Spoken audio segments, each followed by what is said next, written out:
সূর্যপুরে গরু পিটুনি ও ভাঙচুরের ঘটনায় আরো দুই অভিযুক্ত গ্রেফতার, আদালতে তুলে হেফাজতের আবেদন পুলিশের। তুই তো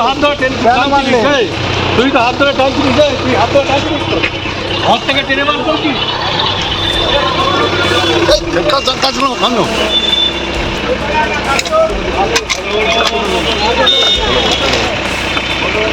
সূর্যপুরে গণপিটুনি ও ভাঙচুরের ঘটনায় তদন্তে নেমে আরো দুই অভিযুক্তকে গ্রেফতার করল পুলিশ। পুলিশ সূত্রে জানা গেছে, গতকাল রাতে পৃথকভাবে অভিযান চালিয়ে দুজনকে গ্রেফতার করা হয়। গণপিটুনির ঘটনায় অন্যতম অভিযুক্ত শামীম আলী খানকে দত্তপুকুর এলাকা থেকে গ্রেফতার করেছে পুলিশ। অন্যদিকে ভাঙচুরের ঘটনায় জড়িত থাকার অভিযোগে আরও এক ব্যক্তিকে গ্রেফতার করা হয়েছে বলে সূত্রের খবর। গ্রেফতারের পর দুই অভিযুক্তকে প্রাথমিকভাবে জিজ্ঞাসাবাদ করেন তদন্তকারী আধিকারিকরা।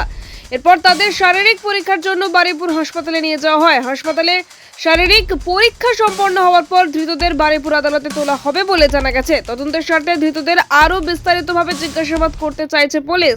সেই কারণে আদালতের কাছে অভিযুক্তদের পুলিশি হেফাজতের আবেদন জানানো হবে বলে পুলিশ সূত্রে খবর।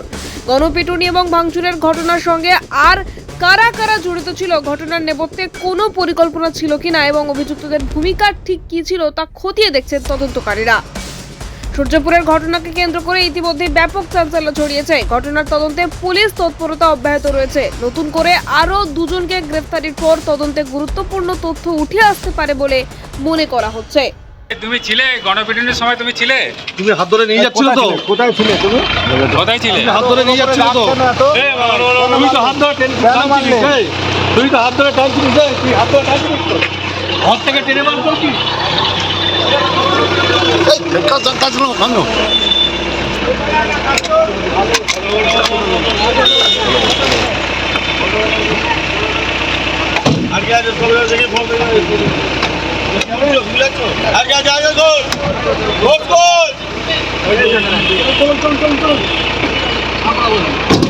আর কেউ আছে?